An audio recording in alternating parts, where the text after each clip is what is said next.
What's up, everybody? Good evening. Just trying to see something here really quick. I know this is like a totally different time that I go live, but I am here. Oh, hold on. Okay. All right, so my name is April. I'm with astrolada.com, and I'm doing a weekly horoscope for October 5th through October 12th of 2018. I think I know in some areas of the world, it's already October 6th, but in my neck of the woods, it's still October the 5th. So that's what I'm still covering. So how's everybody doing? How's everybody been? Hope everybody's been well. I know I've been on a bit of a hiatus. I have had like some major transits that have affected like personal life and especially family life big time. So I've had to take a little bit of time to just make sure I can focus on that stuff. And so I may, pop up here and there live. I'm not sure about every single week at this time, but I'm here right now. So I'm going to talk about Venus retrograde, new moon in Libra, and let you guys know what else is in the air. So let me see. Hold on. Make sure I get centered here, or it's going to bug me. The moon is in Virgo tonight. And so if something isn't like perfect or straight or even, it's going to bug. I don't know about you guys, but it'll bug me. Okay, there we go. Okay. So anyhow, and then of course you guys know that the way that I do things here is I do also a celebrity chart, a celebrity case study of something that's like current that's going on with them, and look at their astrology and see if we can explain why they're going through something, why they act the way they act, why a couple is together, what their compatibility is like. That's what we do at the very end during the coffee talk segment. So we do that so that it can help everybody to learn astrology by seeing real life examples in real time, explained through astrology. Oh, hey, what's up, Betsy? Thanks for coming through. Okay, guys. So, yeah, one of the biggest things that's going on from the 5th through the 12th and happening beyond this week that I'm covering is Venus in retrograde in Scorpio. Venus retrograde in Scorpio. What's up, Monifa? Oh my goodness. I missed you guys, Monifa and Betsy and everybody else. But yeah, Venus retrograde. So Venus just went retrograde earlier at 10 degrees of Scorpio. So pretty much she's going to be going backwards, covering the grounds of back from October 5th all the way back to September the 9th. Woo! So that's whatever has been going on with you in the area of life that Scorpio rules, that Scorpio is like whatever house Scorpio is in your natal chart. That is where you're going to be reviewing some things, reviewing values and lots of things that I'm going to explain a little bit more in further detail. But I just want to get the little nerdy facts out of the way first as far as the numbers. So anything that's been going on from September 9th all the way to October 5th, when Venus goes retrograde, that's the grounds that she's covering 3 times, okay? Once forward during that period. Now that she's going retrograde, from now, which is October 5th, through October 31st, she'll be redoing something in that area. And then she goes back into Scorpio December 2nd. So from December 2nd to the 18th is when whatever is brought up again with Venus retro, then it's going to be like a third time, like, okay, let's, look at it from a different set of eyes now that we've been through some things. And you know how Scorpio energy is. It's about transformation. Sometimes it's about destroy to rebuild. So wherever Scorpio is in your chart, once again, there could be something that's going on that's like, it's got to be revised, reviewed, broken down. sometimes maybe even destroyed, because Scorpio is ruled by Pluto, which is like a great destroyer, you know. It's about transformation. It's like symbolized by the phoenix bird, and lots of different things can symbolize Pluto, and Pluto's energy and Scorpio's energy. Scorpio's energy is about like things that are really deep beneath the surface too, you know, and maybe things that have been like holding on for way too long, like underneath the surface. And now with the retrograde, it's probably stuff that's going to come up to the surface to be cleared, flushed out. I compare Scorpio and Pluto energy to like plumbing. And I know it's like really grody and, you know, kind of yucky and everything, but it's true though. It's true. It does rule plumbing, because plumbing is underground, right? It's like pipes running underground. We don't see them on the surface, but we know that they are operating behind the scenes, underneath the scenes, and, you know, moving a bunch of like not so pretty stuff around. And then when something gets stuck or it's been like accumulating for a while, what do? We got to call a plumber, plunge it out. It's going to be gross when things are released. It may not be pretty, maybe kind of ugly, but then, you know, we flush it away and we move on. And then the plumbing is clear, you know, to run again.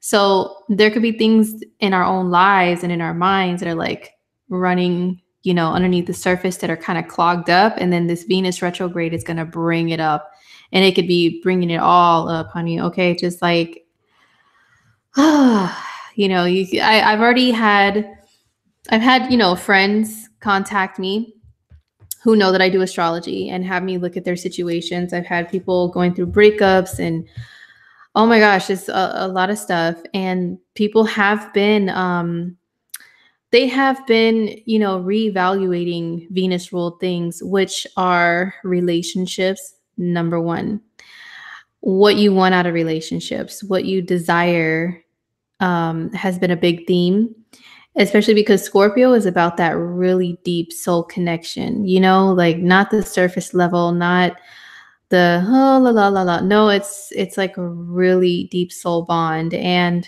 what we've been reevaluating, what makes us feel like we have that bond with somebody. For example, I'm not going to name any names, of course, but yeah, a friend of mine has been messaging me for the last week, because she's been having issues with her boyfriend not really communicating like on the same level that she does. And she said that anytime there's a problem in their relationship, she is so clear and open with communication, but he's just kind of like, duh, like doesn't really say much and or say anything at all, and he'll disappear.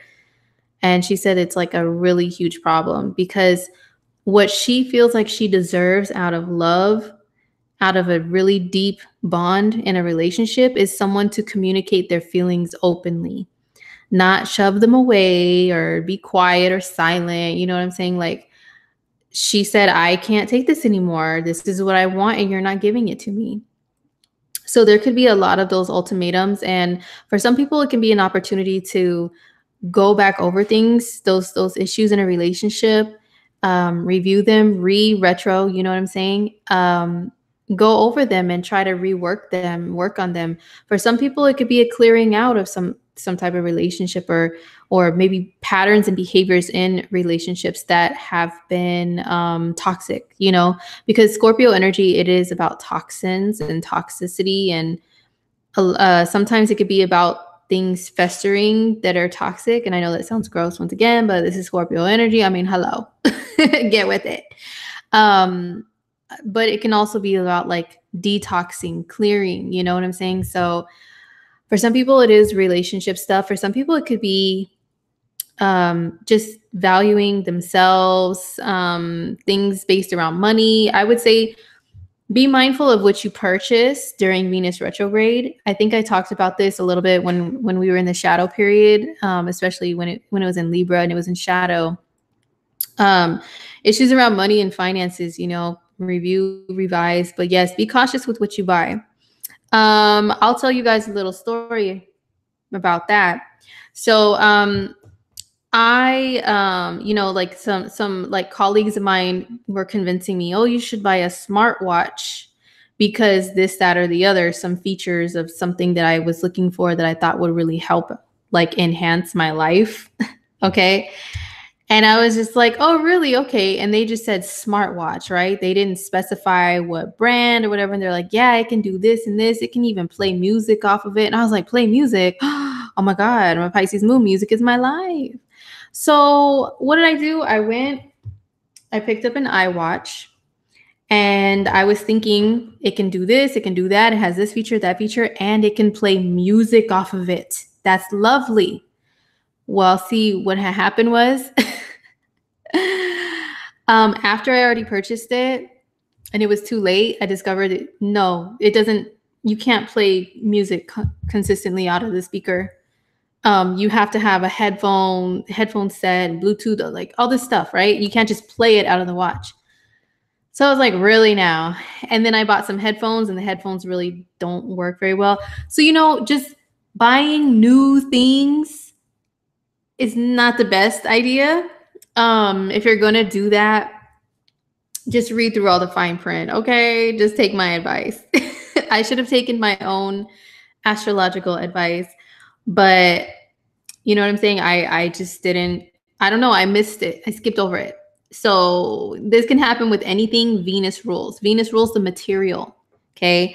Venus does not rule, in particular watches. That's more like a Saturn thing or a Capricorn thing. And actually the sun was conjunct my Saturn the day I bought this. But Venus rules anything like that you like to buy, and it rules your money and what you do with your money. So just be wise with your money and the purchases. Be mindful of them. Read everything, research, look at reviews, all of that stuff.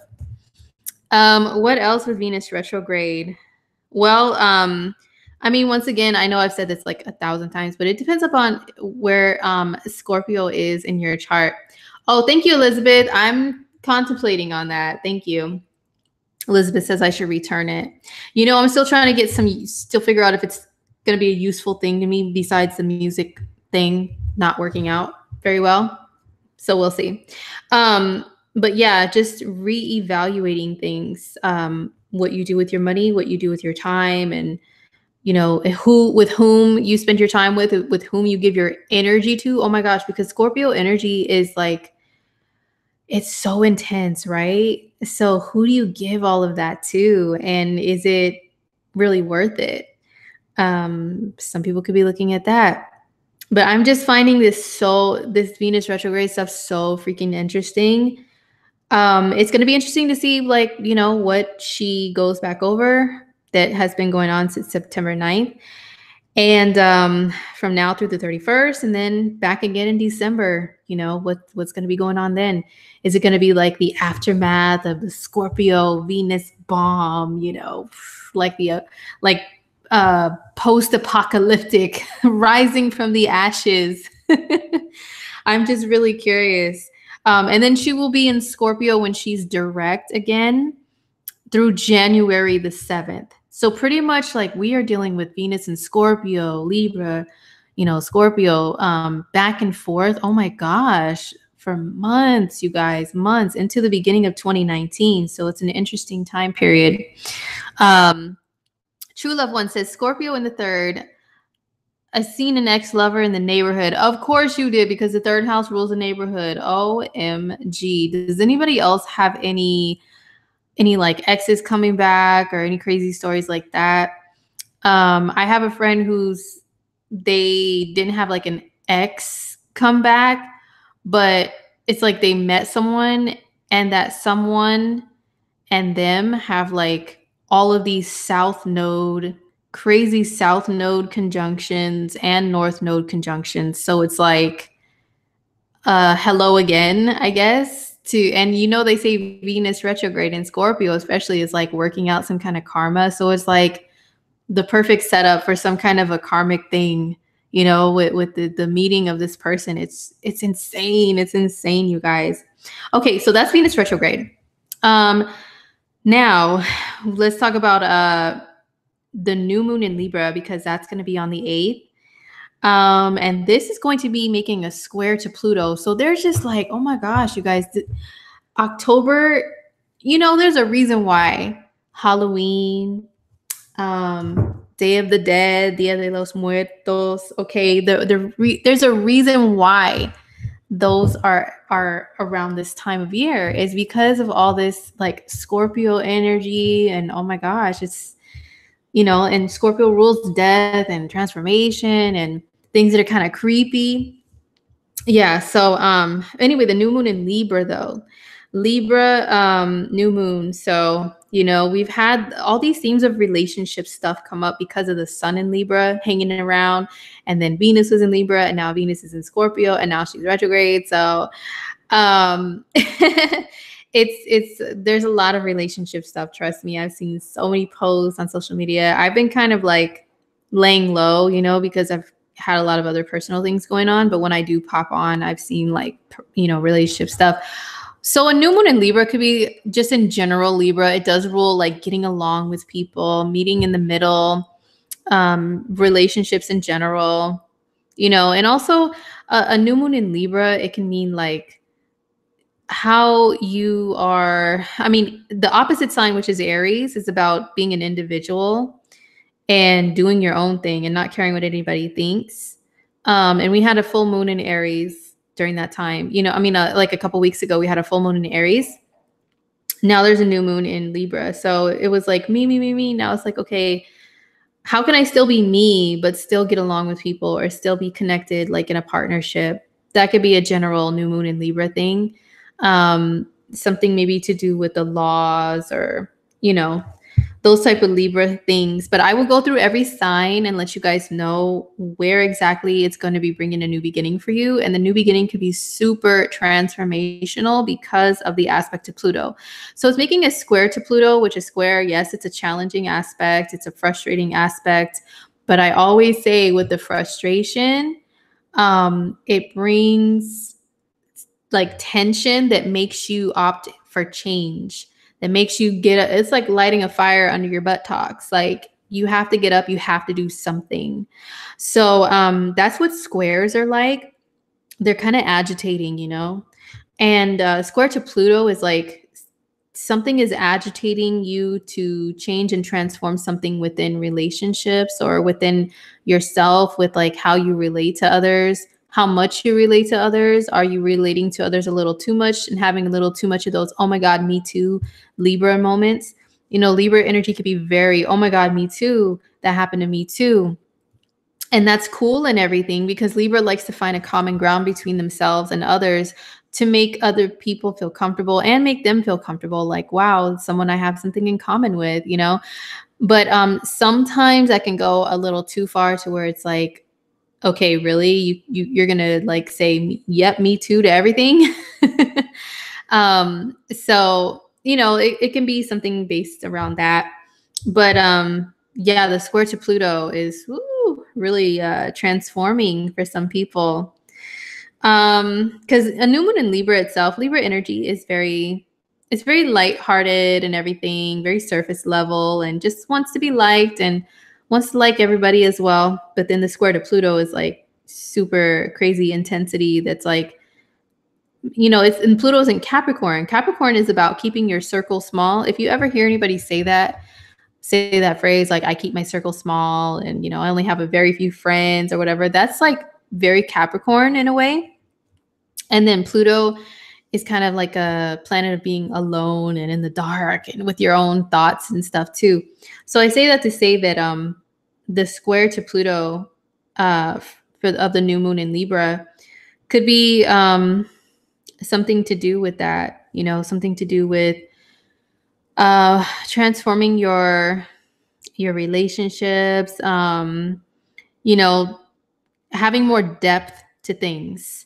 Seeing not just the surface level, oh, I think you're cute. Oh, yeah, oh, yeah, you're cool. Like, no, Pluto's like, there's more beneath the surface that you need to know, okay, that you need to check out. No superficial relationships or superficial knowledge about things. No, you need to dive deeper than that. You need to look at things with X-ray vision, not with like, oh my God, like Venus vision, the hearts, sunglasses. There's more than meets the eye. Okay. So that could be just a general thing with that new moon in Libra, but I will go through every sign once again. And then also, as if we don't have enough Scorpio in the air, right? We have Mercury moving into Scorpio on the 9th. Mercury moves into Scorpio on October 9th. So Mercury will move into Scorpio and right away oppose Uranus. Uranus is the planet of weird, it's the planet of unexpected and just kind of like doing things out of the blue. Even though Taurus energy, where Uranus is at, is much more about like stability, just Mercury in opposition to Uranus. First of all, Mercury Uranus aspects are always days where you want to, I know I say this all the time, you guys, but no, seriously, you want to be extra careful with driving because Mercury can rule driving, especially driving like on short voyages, short distances. Uranus is the planet of weird, unexpected, sudden boom, bam, crash. Okay, so be very careful driving with Mercury and Uranus opposition. It can bring out a little more of like a kooky side to people, a little mad scientists, you know, kind of laughing, kind of experimenting with things. I imagine Uranus characterized as more as like a person to be like, you know, the kooky mad scientist with the crazy hair that's just like putting concoctions together and seeing what may explode and what may not. So when it comes to our, you know, how we're communicating and what we're communicating about, some of that could come up with this aspect, or it could make communication a little weird and awkward and nervy. Uranus is nervous energy. It rules electricity and shocks. So sometimes when people get shocked, like, what do? They're kind of, you know, they're shaky. So conversations can be a little bit like that. Or they could be about very random things, or people just want to talk about out of the box things. Or even though this is an opposition, which is, you know, it's not always the best aspect. The energy isn't always so pleasant. It's still a Mercury-Uranus aspects. I still like to see them as far as ideas and newness, like bringing new things, inventing new things. And yeah, just ideas coming in a flash, you know, which can be very distracting for you if you're trying to stay really focused and concentrated on one thing and one thought for a long period of time, or you've got practical tasks to do and keep up with. Yeah, it can be like, oh, disrupting and kind of an annoying transit. But if you do anything that deals with like technology, communication through technology, or something that allows you to come up with genius ideas in a flash, then this is actually, you know, maybe it can bring some good things to you a little bit better than some people. So, yeah, that's Mercury in Scorpio right away. It opposes Uranus. I would say more so on the 10th. According to the ephemeris that I look at, more so on the 10th is the exact opposition of Mercury and Uranus. But yes, Mercury will be in Scorpio from October the 9th until October the 31st. So the day that Venus leaves Scorpio is the day that also Mercury leaves Scorpio. But Mercury's moving forward, so it'll go forward in the zodiac. And then Venus is moving backwards, she'll be going backwards. So then it's like, okay, then we're gonna start November, and it's like the only real Scorpio energy in the air is basically gonna be the sun and then like Jupiter for like a few days. But we'll talk about that when we get there. Hopefully I'll be able to have a moment to come on here and talk about that stuff during that time in November. So anyhow, let me go back to where you guys are at in the chat. Okay, let me see what you guys are saying, and then I'll finish up the aspects, and then we'll get into your new moon horoscope for every sign. I'm surprised this many people are coming through, but once again, it probably is like morning to some of you guys. Oh, hi, Nikki. Nikki says, I miss you. My mom's been in the hospital. She got out Wednesday afternoon. Oh, yes. So everybody keep Nikki's mom in your prayers because she has been in the hospital. Yeah, so it's never an easy thing to have family members in the hospital. So I really feel for you, Nikki. I hope everything turns out okay for your family. Okay, Pluto, Monifa says, Pluto is squaring Venus for me in transit. Oh my goodness. Watch out for the crazies. Monifa, watch out for them. Arc, what's up, Arc? Arc says Venus retrogrades got my Scorpio boyfriend in his feelings. That makes a lot of sense. A lot of Scorpios are in their feelings. Some Scorpios are struggling with their like their appearance and stuff. You know, I've noticed that like they're wanting to do things to change their appearance, or maybe there's like something that happens that kind of brings their flaws to their attention, you know, because it's in their sign, which your sign can rule your appearance. A colleague of mine who's also a Scorpio rising and has their rising around the same degree as mine was saying that they were, you know, looking at like video footage of themselves today and they just felt like so ugly. And I was like, oh, wow. So at least I'm not alone. You know what I'm saying? As a Scorpio rising, like I feel kind of like not looking my best, not feeling my best physically, but trying to make some changes about that, you know? And there's another person I know that has Venus in Scorpio natally at the 10th degree. And the day that Venus was like stationing, like sitting there and preparing to go retrograde, they had a little incident too, to where there was something with their appearance. Like they were just kind of freaking out about, you know, they had, I don't know, they had something going on, like something was on their face. And I tried to help them out, you know, like, hey, let them know, like, you might want to, you know, but they took it really hard, you know? And it's like, they were so embarrassed, like, oh my gosh, I looked so horrible and all that. And it's really not that big of a deal. It's like a little mark, something just got on your face, you can wipe it off. But they made a really big deal about it because it's very sensitive. If your natal Venus is like, there's a retrograde Venus over your natal Venus, it rules your appearance and vanity, whether you are male, female, whatever you identify as. So yeah, Scorpios have been in their feelings about stuff like that. And also just in general, maybe about relationships and love. I've been having a few people contact me about that. They're Scorpios. So yes, indeed. Okay. Let's see. Oh, okay. All right. Let me see what else you guys are saying. And let me dive back in real quick here. Okay. All right, guys. Pluto sees the BS in everything. I feel it all the time. Yes, definitely. Definitely. Okay, guys. The veil is thin between our spirit realm and our realm and the spirit realm on the 31st. You know what's crazy is around October 31st, I think that's when the sun is usually around 10 degrees of Scorpio. No, it's actually like 7-8 degrees of Scorpio around October 31st. 7 to 8 degrees. Interesting. I'll have to like look into the numerology of that. But yeah, that's an interesting fact. Okay, guys. So finishing up the aspects, speaking of Scorpio and Halloween and everything, I need to take a sip of tea here.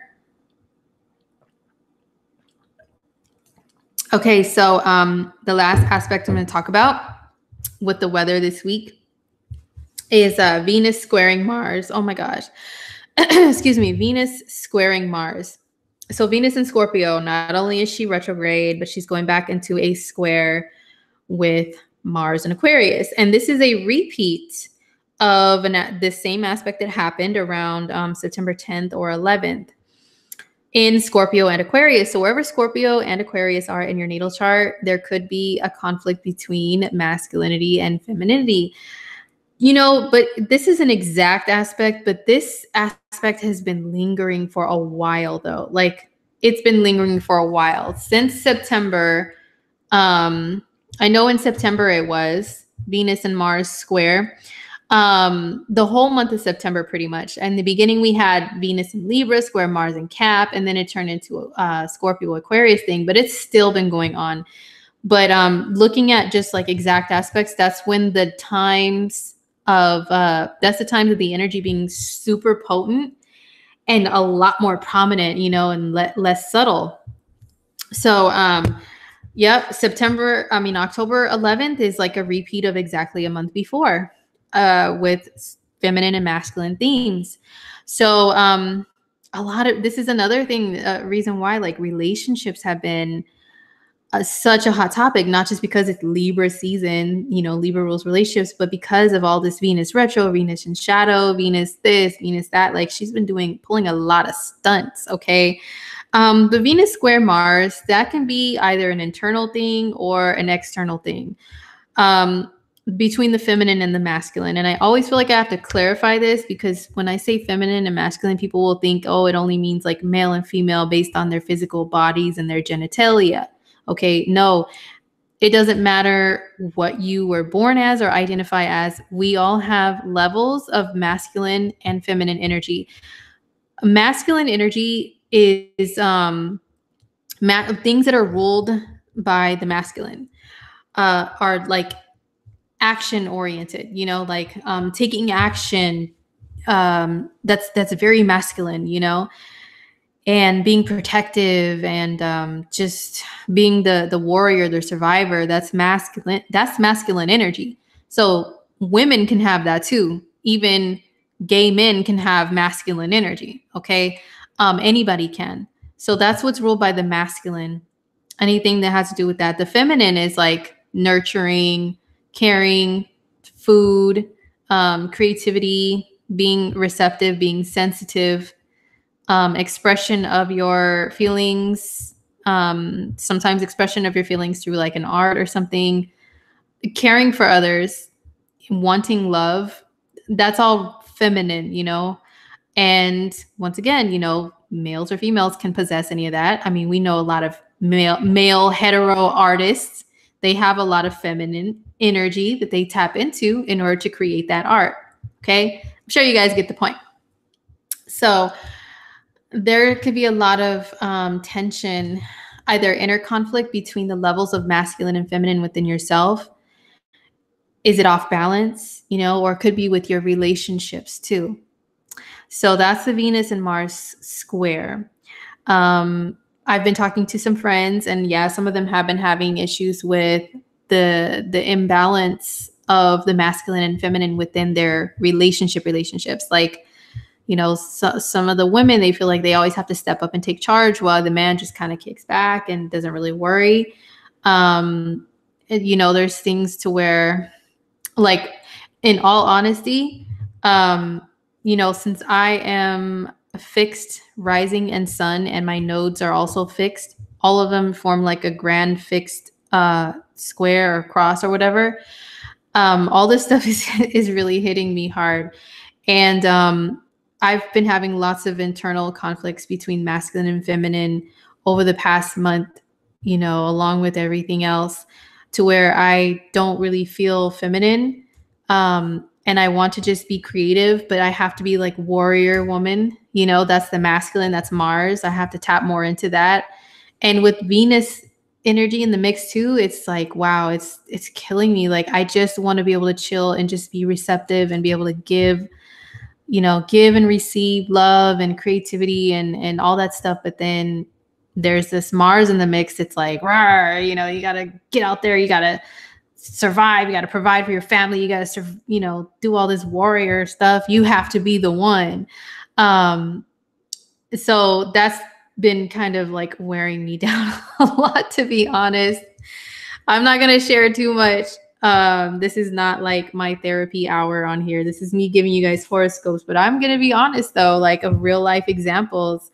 So I've been trying very, very hard to figure out how to tap more into the feminine, because the levels are off, you know? And so that includes, like, of course, you know, Venus retrograde, do not jump and do anything brand new, like with your appearance. And as far as like, oh, I think I'm going to try a new hairstyle, like a haircut, you know, like something major that you can't just like fix back real quick. Or I'm going to dye my hair this crazy color that I've never dyed it before, you know, like it could like fry your wig off. You know what I'm saying? It's not the best time to do something like that, but to do anything that can still make you feel like, you know, Venusian, if you want to tap more into the feminine, that you're familiar with though, like you've already done it before or whatever. Do more of that. Get back into that. You know what I'm saying? Claudia, what's up, Claudia? Self-care spot. Yes, and that's a good point. Because this whole Venus thing is on my ascendant and opposing my sun. It's the ruler of my sun. Just all this crazy stuff. I like last night, you know, Venus retro, I decided to get back to some old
Am I back on?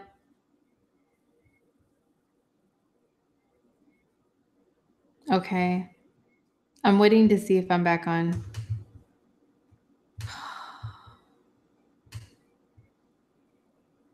It's up. Okay, thank you guys. There's a delay. Sorry about that. I have no idea what happened. My computer was on like 50% and it just shut off. So I don't know why. So I'm sorry about that. But thanks for still hanging in there, you guys. So anyhow, Venus square Mars, there could be conflict between the masculine and feminine. That's either internal or external. Okay. That was my point. All right, guys. So we're going to go through the new moon in Libra for every sign. And then we are going to do the coffee talk. I don't know if anybody is drinking coffee at this time. Probably some of you guys who are in other countries other than the US may have your coffee. It might be the morning. But I have my tea, my trusty turmeric tea, you know, that I always go back to. And then we're going to discuss Bill Cosby. He was just arrested. So we're going to see what's going on in his chart to see what brought this about. Okay. So that's what we're going to do right now. All right, guys. So the new moon in Libra, what's it going to be doing? I'm going to go through every sign and let you guys know. I'm just centering everything again. Okay. All right. So starting with Aries people, the new moon in Libra is in your 7th house, which is your relationship. So everything Libra, everything relationship, partnership related, that is what is going to be highlighted for you guys with this new moon. New moons bring new beginnings. They bring new growth usually.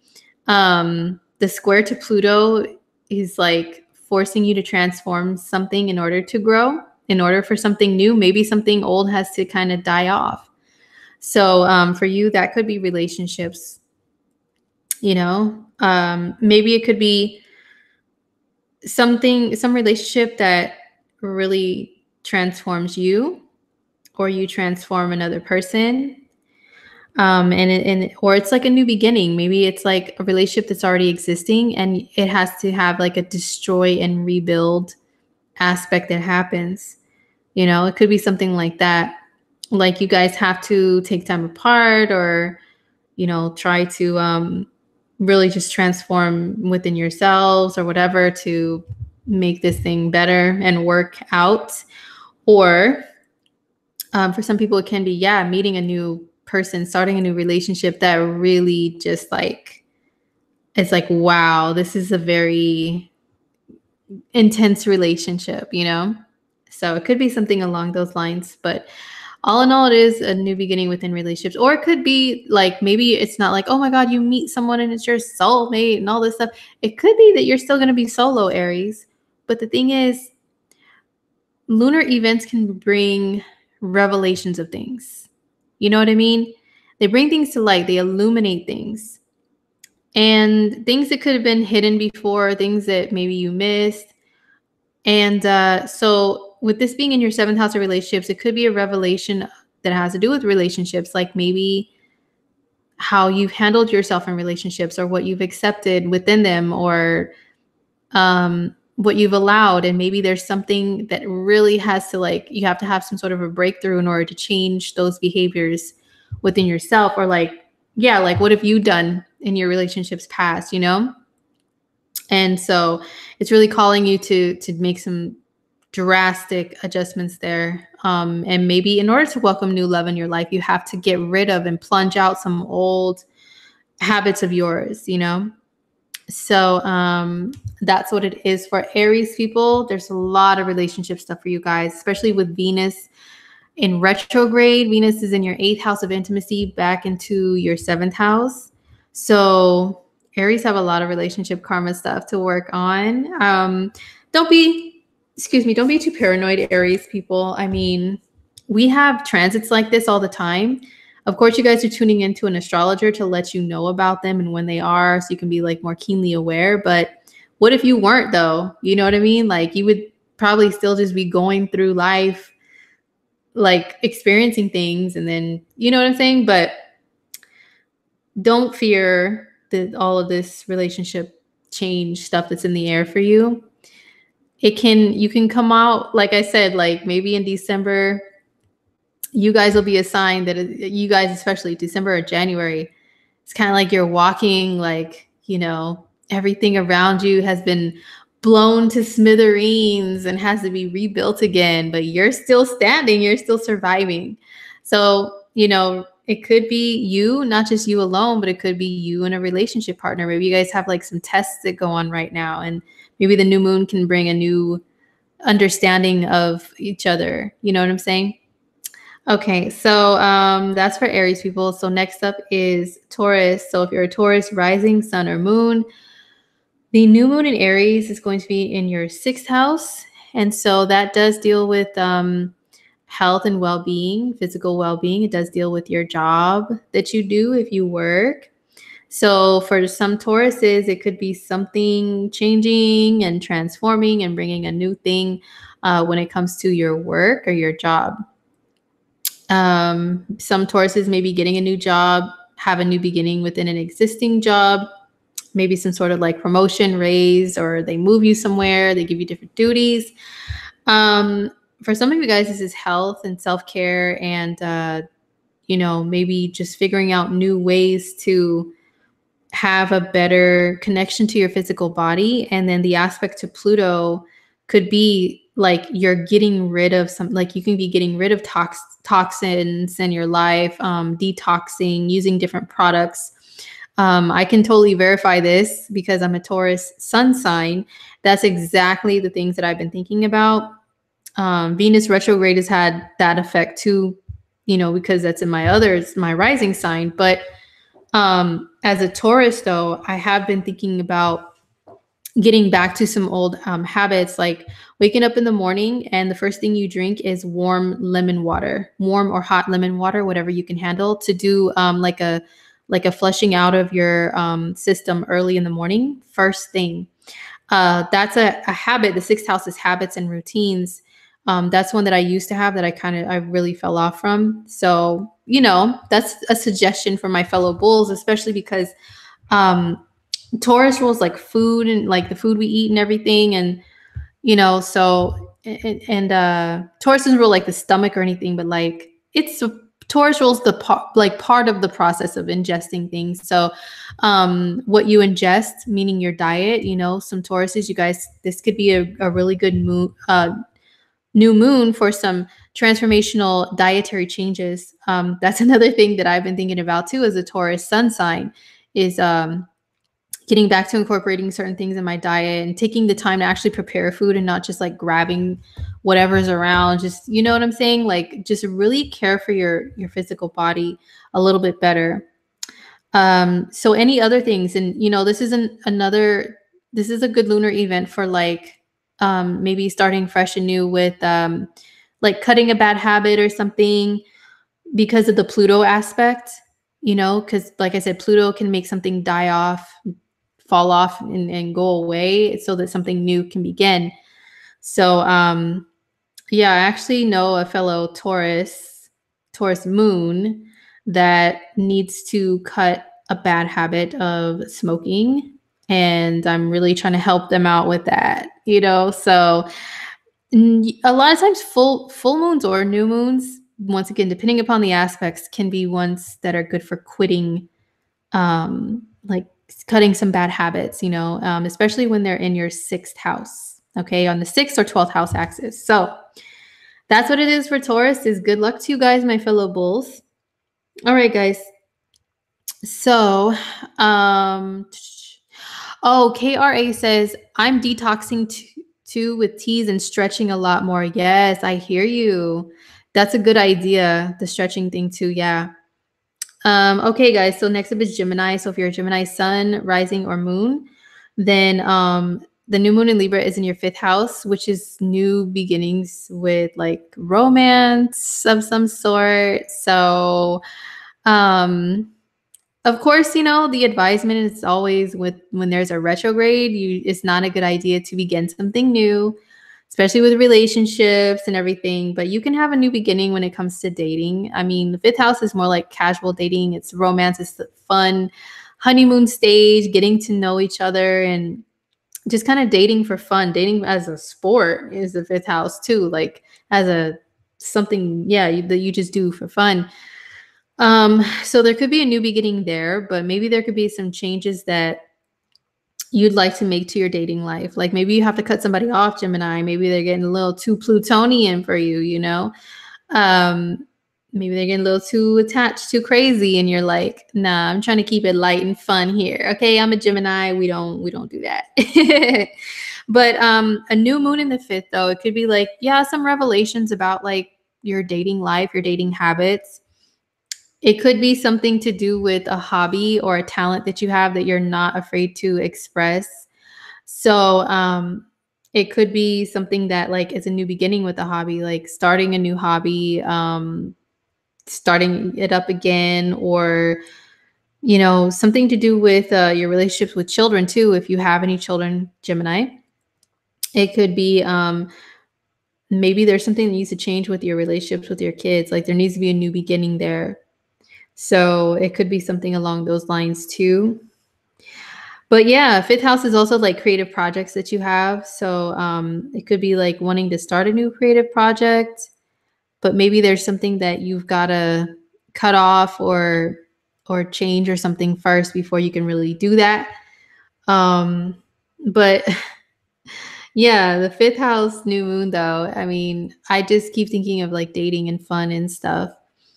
So some of you guys can do something to like work on incorporating more of that into your life. It doesn't necessarily have to be dating for fun. You know, it could be like fun that you just want to have in your life in general. How can you have that? How can you get more of that? That's the 5th house as well. So that's what it is for Gemini. So for Cancer, if you're a Cancer rising, sun, or moon, then the new moon in Libra is going to be in your 4th house. Oh my God. Sorry, you guys. It's going to be in your 4th house. And that is the Cancer area of life. 4th house rules you guys, whatever you guys rule, which is your home, your shell, your like, you know, how you're nurtured and how you're nurturing other people and everything. That is that's the 4th house. It's where you live too, like your shell, like where you're comfortable and secure. So there's going to be a new beginning there. So for some of you guys, that could mean that you're moving to a new house, or you're like having to let go of something old that has to do with like your place of living, or maybe even your early childhood or your family, or maybe a combination of some of those things together, to transform, you know, in order to be in a more comfortable living situation. Or yeah, so some of you guys may have to like move or start looking for a new house, or maybe let go of an old house that you've had since your childhood days. New moon in the 4th can mean like a new beginning with family relationships too. And with the Pluto aspect in the mix, maybe there's something that needs to be dug out from beneath the surface that stems from early childhood that affects your relationships with family members, and maybe just also just affects you in general. And Pluto rules psychology, you know, so it could be psychologically like digging things out and making you take a look at them. And, you know, the new moon will like illuminate that, highlight it, and bring it to light. So yeah, I know that doesn't sound very cute, Cancer. Doesn't sound very fun, very pretty, but it's things that need to happen, especially because Cancers, you know, Cancers are one of the number one signs that it'll say family is everything. Family is everything. I love my family, family, family, family. Well, what if some of your relationships with family like really need some serious work, you know? So this could be a great new moon for like a new beginning to kind of fix things within those family relationships. So Cancers, yeah, or some of you guys can be moving. I think I mentioned that. Some of you guys can be moving, trying to get a new home, but be cautious of Venus being in retrograde. Venus rules what you do with your money and what you purchase. Okay. All right. So hold on. Let me get another drink. Now for Leo people. So if you're a Leo rising, a Leo sun, or a Leo moon, the new moon in Libra is going to be in your 3rd house. Now, 3rd house means maybe some of you Leos could be signing up for some like classes because you want to learn something new. You want to acquire some new knowledge of some sort. This could be a new beginning with the way that you commute or get about your city day to day. Like, how do you get to work every day? Whatever it is that you do on a daily basis, like how do you get there back and forth? Maybe you can make some changes there, you know, and maybe it's like, well, I need a new car. But once again, Venus retrograde, be very cautious, or wait. Or just public transportation. Maybe I need to take a different route, a different method. It could be a new moon in the 3rd. This could be like also some information that's revealed to you because of the aspect from Pluto. Pluto rules hidden information, and it rules, you know, psychology and stuff. So, and this is making an aspect to the new moon in your 3rd house, which is communication, thinking, messages. So I'm thinking like for some Leo people, you can with this new moon really have some revelations come to the surface. And it's like information that you thought was like hidden before, or was hidden, but now it's like really coming to light. Other than that, I mean, maybe there's a new beginning with your relationships with your siblings, if you have any siblings, you know, because that's also what the 3rd house rules. So that's what it is for Leo people. All right, guys. So next up is Virgo. So if you're a Virgo rising, a Virgo sun, or Virgo moon, the new moon is in your second house, which can deal with your income that you make, the check that you make when you go to work. You do your Virgo thing, you know what I'm saying? You mind your business, you get in there, you do your job, then you go home, you wait for that direct deposit on Friday. That's what the second house can rule is that direct deposit, that money that you get that you've earned from your own efforts. Okay. So, yeah, it is going to affect finances for Virgo people. For some Virgo people, this can be like something to do with your self-worth too, like how you value yourself and everything. This can also be like, yeah, how you spend your money, what you do with your money. You know, there could be something that you decide to change, that there's a new beginning, like a new budget plan, some Virgos could be getting a raise or like their pay changes, their pay rate changes with their job. I do know a couple of Virgos that are actually going to be experiencing this with this new moon. They've gotten a notice that their pay rate is going to change actually for the better. And yeah, they got the announcement, of course, before the new moon date, but you can still have the effects of the new moon take place even like before the date of the actual new moon when it is at its peak. You know what I mean? So building up to it, like a few days before, even like a week before or something, you can see the effects. So anyway, yeah, some of you guys could be getting promoted, getting some raises. Some of you guys can be changing jobs or changing ways that you earn your money. Some of you guys could be taking up like an extra job or something, you know, to bring in more cash. But just really like reevaluating your finances and your financial situation and something transforming there and something, you know, hopefully a beautiful new beginning of maybe some more money for you guys can happen for Virgo people. And so that's what it is for you guys. Hey, Kimara, happy weekend to you too. Thanks for popping in. Okay, so next up is Libra. So the new moon in Libra, this is in your sign, Libra. So yeah, it's just a new beginning for you in general, overall, especially if your birthday is around the 8th. It's just a brand new thing. Like you guys will be probably feeling like making some changes within yourself, within your appearance, within your life. With the appearance thing, once again, be cautious because Venus is retrograde. Venus is your ruling planet, Libra. And then Venus will eventually make her way back into Libra retrograde in November. So even now, you want to make sure that if you decide to make any changes to your physical appearance and want to invest in that you read all the fine print, or you can wait until after the retrograde is over, or it's like maybe just something that you've already done before and you're just like redoing it, revisiting that way of doing things. Oh, hey, what's up, Rachel? Thanks for coming through. Thank you. So, yeah, Libras, it could be not even just your appearance, but just you in general, like the impression that you give off to others when they meet you, how you'd like the world to see you and know you, you know, something to do with yourself, some inner work can be being done with this new moon. And it is, once again, in an aspect to Pluto. So that's like transformation right there too. All right. So next up is Scorpio. So if you're a Scorpio rising, a Scorpio sun, or Scorpio moon, the new moon in Libra is going to be in your 12th house. So this is like your spiritual connections are the 12th house. You know, like, do you believe in the spirit realm? Do you believe in angels? Do you believe in your ancestors and all of that good stuff? That's the 12th house. The 12th house can also be like way back there in your mind, way back there. So some things that are way back there can be illuminated.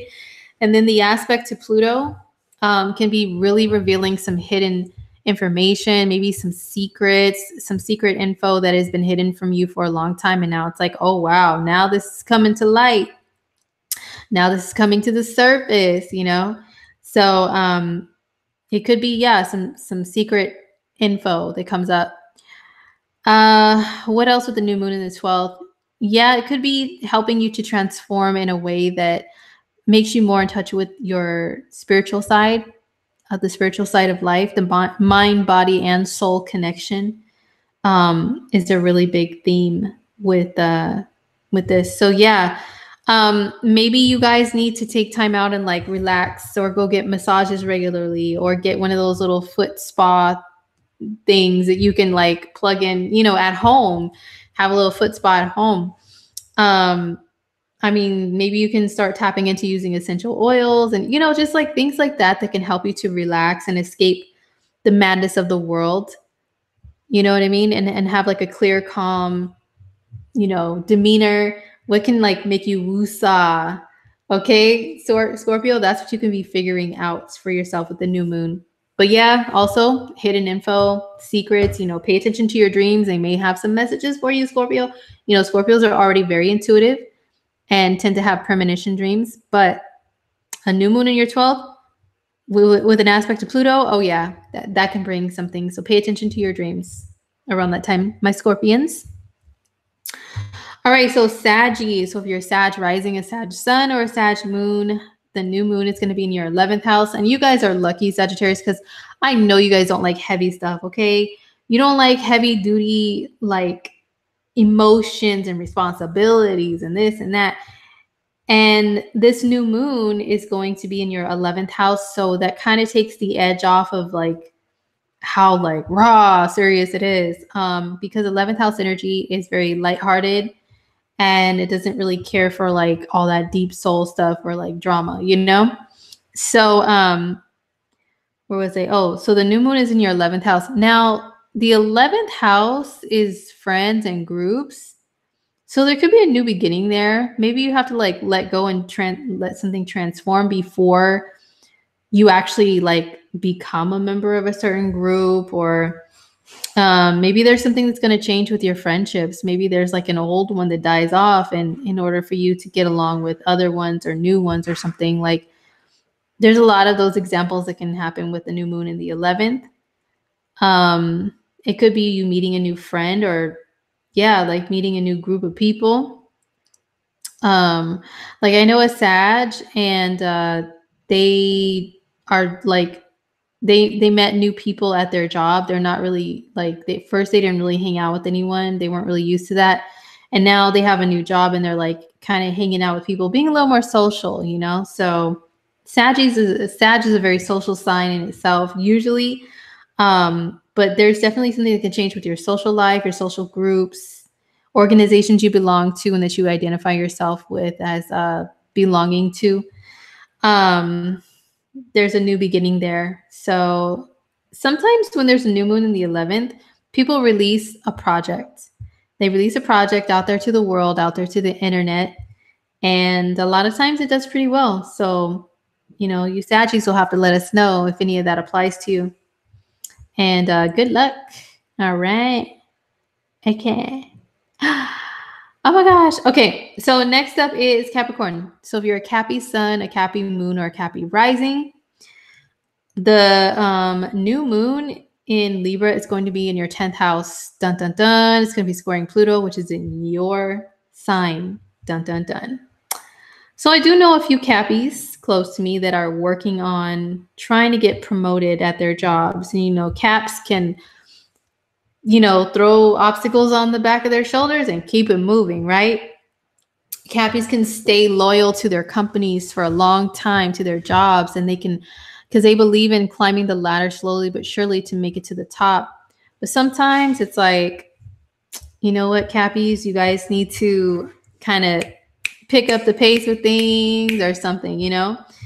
But this square to Pluto could maybe be causing some friction and tension between yourself and people in positions of power or authority that are over you.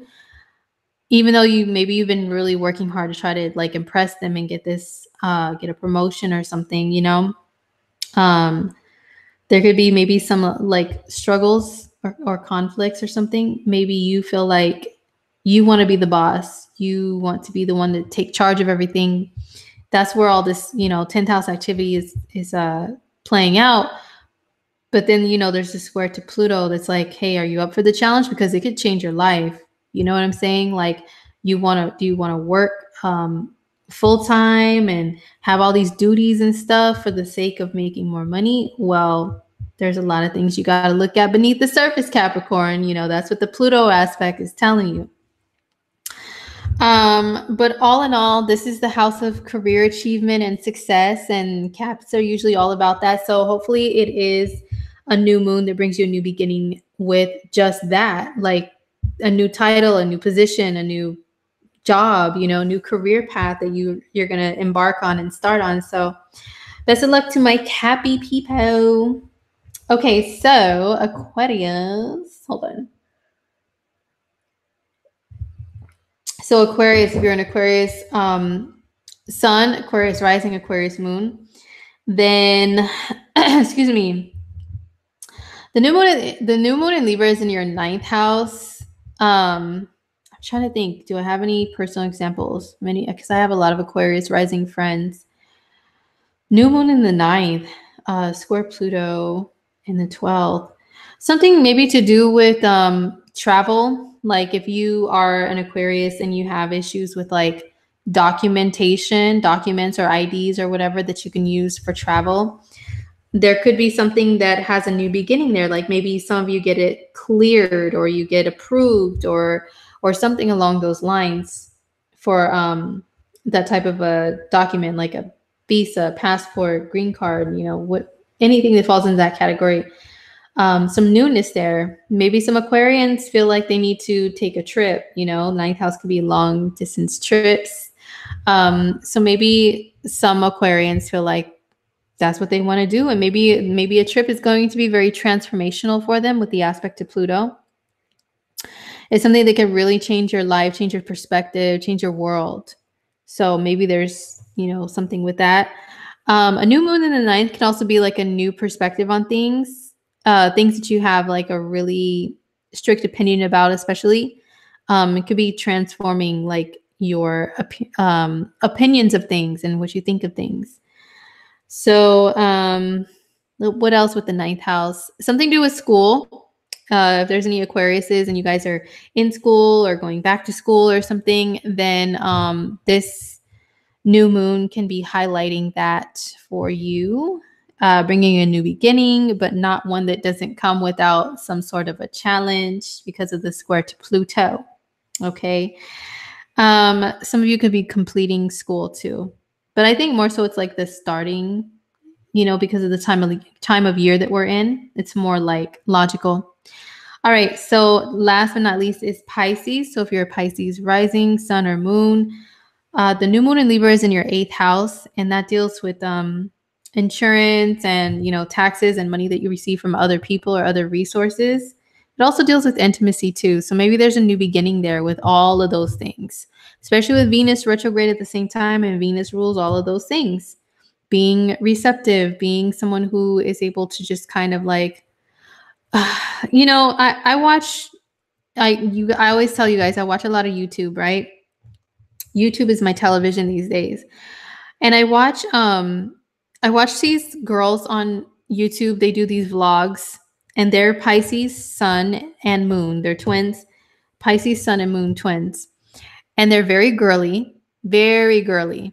And this kind of goes along also with the Mars and Venus square that we're having right now too, Pisces.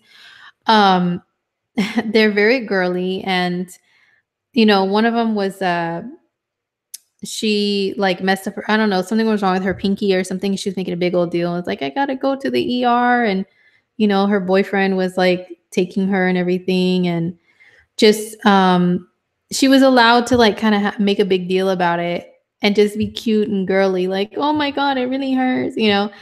And he's just like, okay. What was the point of me telling you guys that? I'm like really getting really sleepy, and it's 11:11 over here where I'm at, so I need to wake up. Okay, so Pisces, the 8th house, intimacy. Yeah. Something to do with intimacy can change. You know, there's something that can transform, especially with the aspect of Pluto, and the 8th house rules intimacy as well. I'm still trying to figure out what was the point of me telling you guys about that vlog. Oh my gosh, just forget about it, okay? But yeah, Pisces, intimacy, things with intimacy can change, especially with all the Venus stuff, the Mars, everything. Something to do with also like taxes and insurance and everything can also change for you guys, like changing the benefits, your will. Maybe there's a new beginning with something like that, or joining forces, like a joint account with a partner. Maybe you guys decide to do that, and maybe it's something that's very transformational for your relationship. To be able to join forces financially, that's a huge step. Not a lot of people can do that. And maybe like some old ways and old habits have to die away, which is the aspect to Pluto, in order for you guys to thrive in this position of having a joint account, joining forces financially. What else for Pisces people in the 8th house? This could be a clearing away of maybe some old traumatic things, or some kind of karma that does have to do with like love relationships that's kind of like old and needs to be cleared. You know, this new moon can maybe bring that to allow for newness, you know, for new growth to come in later on. So we talked about the financial part of it, you know, we talked about intimacy. Yeah, so that's mostly what it is for Pisces people, is a new moon, new beginning there in the 8th house of transformation, making an aspect to Pluto that rules transformation too. So there could be maybe some things that are fixed with intimacy. Intimacy is up for review with Venus retro and Scorpio at the same time. So maybe some things can be fixed, you know, or maybe you're going to walk away from a situation to where you don't feel like the intimacy is good enough for you as a Pisces person. Okay. So that's what it is for Pisces. So that is it for new moon in Libra horoscopes for everybody. And it is squaring Pluto, and we've got Mercury in Scorpio, Venus in Scorpio. Oh my God, it's going to be a scorpionic week, you guys. I hope everybody survives okay. I'm sure you will. And, you know, Scorpio is co-ruled by Mars, right? Mars is about urgency. Mars is about passion. That's where Scorpio gets those feelings from. So, you know, try not to act upon things feeling a sense of urgency and passion, like they have to happen like right now, with the retrograde stuff going on. Okay. Because Venus and Scorpio can definitely make things feel like that. And then we've got the other stuff going on that's very, very Plutonian at the same time. All right, guys. So if you are tuning out because you don't want to hear about celebrities, birth charts or anything, and learn a little bit about astrology with like a celebrity chart, peace, and I still love you, and I will see you next time I pop on here. I can't guarantee that it'll be next week because, as I explained in the beginning, I just have like a lot of family and personal things like going. The transits are absolutely insane for me in my personal natal chart, including Chiron is back in Pisces, back conjunct my moon. So, you know, and then the South Node is activated in my 4th. I mean, there's a lot of stuff going on. So I will try still to pop up, you know, and I've got some things that I'm working on too behind the scenes. I'm still working on readings for some of you guys, and you know, keeping up with that. And then also there's some things that I may be doing in the next few weeks, some other stuff here the next few weeks or so. So, you know, if you don't see me on Coffee Talk, it's no big deal. It's not like, oh my God, she's gone forever. No. She's dealing with some stuff, but she will be back, and she will be back with some cool stuff very soon. Okay, so now let's get into the celebrity chart that I want to show you guys. I'm just going to make a few quick little pointers because it is very late where I'm at, and I still have some work to do after this. So we're going to look at Bill Cosby. Bill Cosby, if you don't know who he is, I don't know who doesn't, because he's been around for a long time. He's an actor, and he has been accused of taking advantage of women by giving them like drugs or something in their drink or something like that, right? Over the years, over the decades, supposedly, allegedly, that's what he's done. And finally, somebody has pressed charges against him, and he's been sentenced to 3 to 10 years in jail is what I saw. So he was just sentenced and you know, sent off to prison or jail or whatever, like at the end of September. So we're going to look at some transits to see what can bring some of this stuff about. And also, like, is there anything in his chart that indicates that he could be kind of like a perv like that too, you know? So we're going to take a look at that. So I'm going to screen share. I'm going to screen share the chart of Bill Cosby. I found it on astrotheme.com. That's usually my go-to, but I don't always completely trust them. I have to look at the source, you know, the resource of the birth time. But I think his should be correct. They have him as an Aries rising. So, oh my God, go away. I'm just trying to screen share. Sorry, you guys. Since my computer had shut off and everything, now I'm like having to do some things again. Okay. Okay. All right. So, here we go. So I will screen share Bill's chart and we will talk. We'll get to this talking. All right, guys. So this is a chart of Bill Cosby. Okay, so it's there. So this is Bill Cosby's chart. Let's go ahead and scroll and see what is the source. Do they have a source listed for his birth time? They sure do not. So I don't know. This could or couldn't be his. But let's just roll with it and see what the transits say, okay? So Bill is a Cancer sun. He's got a Cancer stellium. He's got Pluto and Mercury together in Cancer. Mercury and Pluto conjunction, that can be someone who does kind of think creepily at times, to be honest. Not saying every person that has this 100% is going to be a perv and be creepy, but some people with this conjunction can be like that. Like they have a lot of hidden desires, and it's like Pluto always being on your brain, you know, and Pluto can rule the darker side of life, of the world. Also he has Mars in Scorpio, and once again, not saying all Scorpios are like this. No, but Scorpio does rule intimacy. Mars and Scorpio can kind of do some creepery things sometimes too, unfortunately. But what's going on for him currently that can bring about like going to jail and all this stuff? Well, first of all, Chiron being in Pisces, Pisces and Aries back and forth. Now, Pisces does deal with drugs and substances and stuff and being under the influence. So just in general, Chiron and Pisces as a collective has brought out a lot of instances of things that can show, you know, that there's like an epidemic in our world with like, you know, drugs and pills and alcohol and escapism through substances and everything. So already Chiron and Pisces has been bringing a lot of that stuff to light. Now, this is his 12th house, the 12th house of the hidden, right?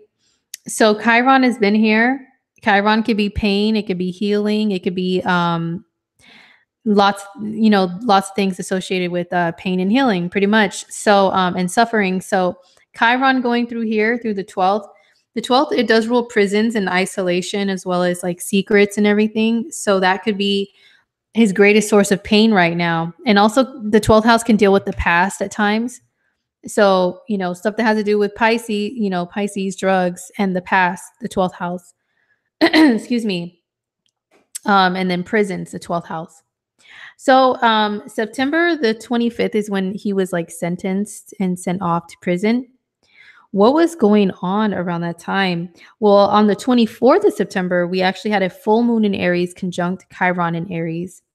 And by sign and everything, this happened in the same sign as his ascendant.